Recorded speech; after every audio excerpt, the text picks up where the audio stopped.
Selamat siang Pak Lutfi. Oh, selamat siang Ibu. Iya, saya penuhi kita kemarin janjian untuk siang ini mau ngobrol.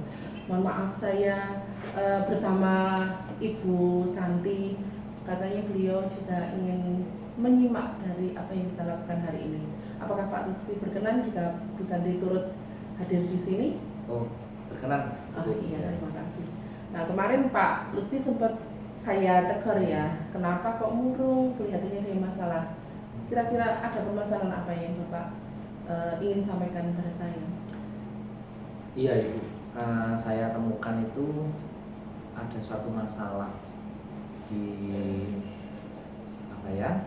rekan kerja saya, ya, dimana setelah saya melakukan diseminasi tentang pembelajaran, membuat modul ajar yang berdiferensiasi, ternyata mereka tidak mempraktekkan. Nah, jadi tidak menerapkan dalam pembelajaran. Saya merasa, kenapa ya? Itu bukannya materi yang Bapak sampaikan ketika rapat kemarin ya? Iya benar, saya seharusnya kan, maksudnya kan sudah disampaikan kemarin, seharusnya kan memang tahap selanjutnya adalah mencoba diterapkan di kelas. betul. Oke. Dari sini nanti, dari pembicaraan kita ini, mungkin ada yang tujuan mau Bapak capai dari percakapan kita ini hari ini, mungkin. Ya paling tidak saya bisa menemukan satu langkah yang dapat membuat rekan-rekan pekerja saya itu mau untuk menerapkan pembelajaran berdiferensiasi dalam proses pembelajarannya. Oke, berarti pengimplementasian kepada rekan-rekan guru itu nanti ya. Iya. Betul. Padahal kesempatan kemarin itu sudah kesempatan bagus yang Bapak lakukan, dan menurut saya itu juga materinya relevan dengan perkembangan zaman anak sekarang ya Pak ya. Benar. Iya. Terus kemudian ada kesempatan di sini yang seharusnya mereka itu bisa terapkan. Bapak bilang tadi sepertinya mereka kurang antusias seperti itu. Bapak bisa menyimpulkan hal seperti itu karena Bapak melihat dari sudut pandang mana ya? Saya melihat mereka merasa nyaman itu. Sudah merasa nyaman. Oh iya. Iya, dengan proses pembelajaran yang lalu-lalu. Padahal sebenarnya kita harus berubah. Iya. Karena tantangan zaman sekarang, kemudian kondisi anak-anak sekarang, mau tidak mau kita harus mulai berbenah, memperbaiki proses pembelajaran kita. Iya, seharusnya mengikuti perkembangan sekarang ya. Betul. Karena hidup itu dinamikanya harus diikuti.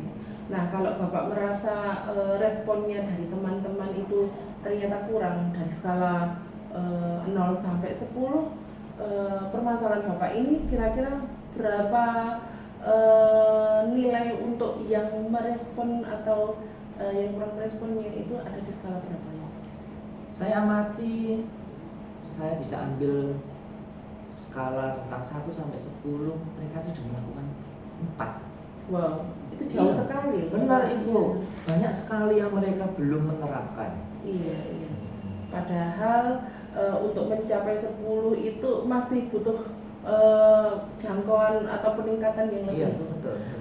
Kira-kira dari permasalahan ini dan Bapak melihat responnya dari rekan-rekan, terus skala yang sudah Bapak lihat ternyata itu perkembangannya masih belum mencapai target yang diharapkan. Nah, rencana yang akan Bapak kemukakan dengan permasalahan ini agar skalanya ada peningkatan dan mereka merespon dengan baik itu bagaimana Bapak? Saya ingin membuat suatu rencana aksi atau langkah-langkah itu dengan memberikan pengimbasan tetap pendampingan, tapi dengan skala kecil. Oh, dikerucutkan seperti itu ya? Dalam kelompok-kelompok kecil.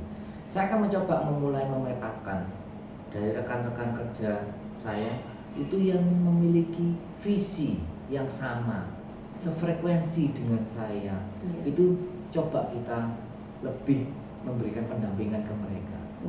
Iya, dengan harapan mereka itulah nanti akan menjadi perpanjangan untuk menyebarkan.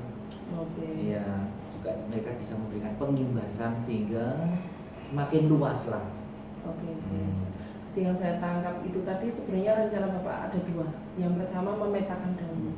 Setelah dipetakan kemudian merangkul ya sefrekuensi dulu. Betul. Tujuan merangkul ini untuk mengimbaskan ke yang lebih luas. Betul. Apakah seperti itu? Betul sekali itu. Oke, berarti dari skala prioritasnya yang akan Bapak lakukan itu prioritasnya yang mana dulu? Yang pertama yang akan saya lakukan ya pasti melakukan pemetaan. Saya akan mengamati Bapak Ibu guru, rekan-rekan saya akan amati dulu yang bisa membantu ya untuk menyelesaikan masalah dan bisa membantu tercapainya harapan-harapan. Oke, berarti Bapak akan memprioritaskan untuk memetakan dulu. Iya ya. Rencananya kapan ini Bapak mau dilakukan? Rencananya ya paling tidak segera mungkin Ibu. Oke. Tapi sebelumnya itu pasti saya akan berdiskusi dahulu dengan kepala sekolah ya tentang rencana saya. Paling tidak memberikan dukungan lah. Oh, berarti Bapak tetap membutuhkan dukungan dari pihak. Selain kepala sekolah mungkin ada pihak lain yang Bapak butuhkan dukungannya untuk terlaksananya rencana aksi Bapak ini. Nah, selain kepala sekolah saya akan diskusi dengan Bapak kurikulum, ya, terus kemudian dengan ketua yayasan, ya, paling tidak mereka tahu apa yang akan saya lakukan ke depan. Karena ini semua ini melibatkan banyak pihak. Iya, betul. Dan juga durasi ya. Ya, karena pihak yang dilibatkan itu cukup banyak. Betul. Terus kemudian durasi pelaksanaannya tidak mungkin instan. Betul. Kira-kira komitmen apa yang Bapak bangun dari rencana dan strategi yang sudah Bapak jabarkan tadi? Ini saya lihat proses ini pasti memakan waktu lama. Iya. Ini sekarang menjadi tantangan bagi saya. Saya paling tidak harus punya komitmen yang kuat. Saya tidak boleh patah semangat, mudah menyerah. Ya, paling tidak saya tetap menjadi penggerak. Itu dia. Menggerakkan teman-teman juga. Iya, jangan sampai karena ada banyaknya penolakan ini nanti melemahkan semangat itu. Betul. Tetap kuat Bapak, yang jelas selama pihak-pihak yang mendukung Bapak itu mereka memberikan support yang baik, jangan lemah di Bapak. Iya. Bapak akan terus melangkah sehingga target yang Bapak inginkan. Dan intinya ini adalah ilmu yang bermanfaat yang mengikuti perkembangan zaman ini bisa dirasakan dan diterapkan di kelas-kelas lain oleh Bapak guru rekan-rekan kita. Ya, semangat Pak Lutfi, semoga apa yang kita dapatkan hari ini itu nanti membantu Pak Lutfi. Kira-kira yang bisa Bapak sampaikan dari kesekian yang kita sampaikan ini tadi, apa yang Bapak dapat? Ya, Ibu, saya merasakan semakin termotivasi ya dengan pembicaraan bersama Ibu ini. Iya, paling tidak saya ayo tetap bergerak. Iya, jangan mudah putus asa. Ya, menjadikan suatu motivasi saya semakin berkembang dan bertumbuh. Iya, betul sekali. Tidak mudah bukan berarti tidak bisa dilakukan. Betul. Ya, terima kasih Bapak. Semoga rencana kedepannya segera terrealisasi, dan mungkin di pertemuan nanti kalau saya ketemu Bapak saya akan nanya-nanyakan ini lagi apa yang sudah berhasil Bapak capai. Ya, semoga tetap semangat. Saya mendukung rencana Bapak, yang jelas semua demi kebaikan baik siswa maupun sekolah di sekolah kita ya. Ya. Terima kasih Bu. Terima kasih Bapak waktunya. Saya izin Bu. Ya, terima kasih. Bagaimana Bu Didin? Iya, Ibu tadi sudah menyimak. Ternyata permasalahannya Pak Lutfi itu terkait teman-teman. Iya.